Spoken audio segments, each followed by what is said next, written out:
Hi, I'm Dave Cruse. Welcome to CMB's peer-to-peer feature. It's Share-a-thon season. A lot of people have just finished Share-a-thons. Some are still looking ahead of theirs. We finished ours about a month ago, raised about $2 million in 4 days, and I was asked to give some tips on what I might think would make a successful Share-a-thon. And there are a few tips that I could probably give. Pre-promotion, very important. We do a whole series of pre-promotion promos, informative promos that just tell people when it's coming and what it is. Lighthearted, humorous promos just to kind of break through the broca, as they say. Emotional promos are very important to connect people with their heart to the station. And then, of course, live chatter is very important too, getting everybody on air in every shift to not only promote the Share-a-thon, but to own it so that people know what's coming and how important it is. These are all just things that we can do on air. Then, of course, there's pre-event giving. We push for a lot of pre-event giving, even offer people some incentives, and then we use that as a running start. And we even tell people we want to get a good running start before we get into our Share-a-thon. And we use video. We try to use videos that'll go viral, things that people can post and share on Facebook. This past Share-a-thon, we did a whole series of parody hooks, basically, based around the fact that we have 4 days to meet our goal. We took those hooks, we featured them in an on-air promo as well, and then we carried that over and used those hooks as bumpers coming in and out of breaks during the Share-a-thon, just to kind of pull everything through and pull it all together. On air during the Share-a-thon, we like to keep the mood positive and the energy up as best we can. Our company president has always said that Share-a-thons are a dynamic event, which just means that the event is driven dynamically by what's happening on the air. It's a little like saying one team has the momentum or doesn't at a football game. We try to keep the momentum moving forward. You can usually count on day one being good. Day two, you may hit a slow wall.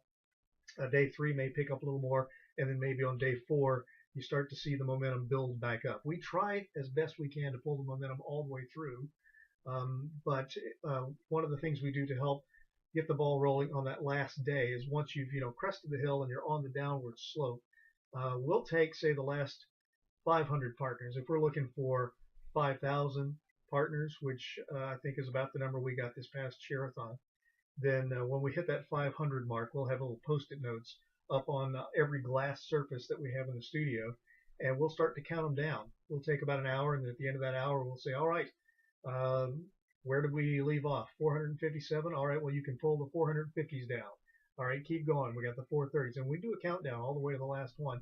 And it just helps to not only paint a picture to people that are listening, but we can Facebook Live it. And it also gives that sense that the ball is rolling downhill and that people want to get involved. Now is the time. It does help kind of drive the dynamic, help keep the energy up. But above all, the most important thing, whether it's when you talk about the pre-promotion or the energy level or the dynamics, the most important thing is that all year long you're building community. Find and feature stories that reinforce the change that the radio station makes in the lives of real people. Feature those on air and promos. Do videos when you can so that, again, you've got something that can share and go viral.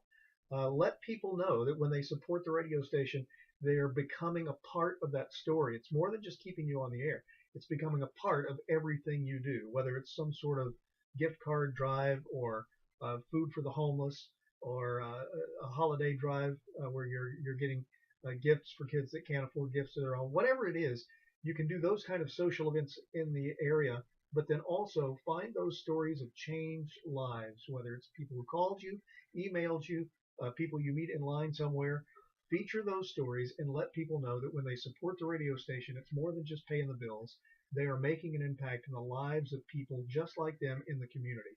When people begin to buy into the fact that they're not only supporting the radio station, they're changing lives, and they begin to feel a part of a team or a community within the radio station, then you've got them all year long. When they can get that sense of ownership and buy-in, then the Share-a-thons become a whole lot easier because people they don't only see the value, they feel the value, and they feel like they can become a part of impacting the lives in the community. So all year long, find and feature those stories that connect emotionally. Let people know that they become a part of everything you do. Spend the year doing that, and then when the event begins, pre-promotion is important. Pre-event giving is important. Keep the mood positive and the energy up, and we'll pray for a successful share-a-thon for you.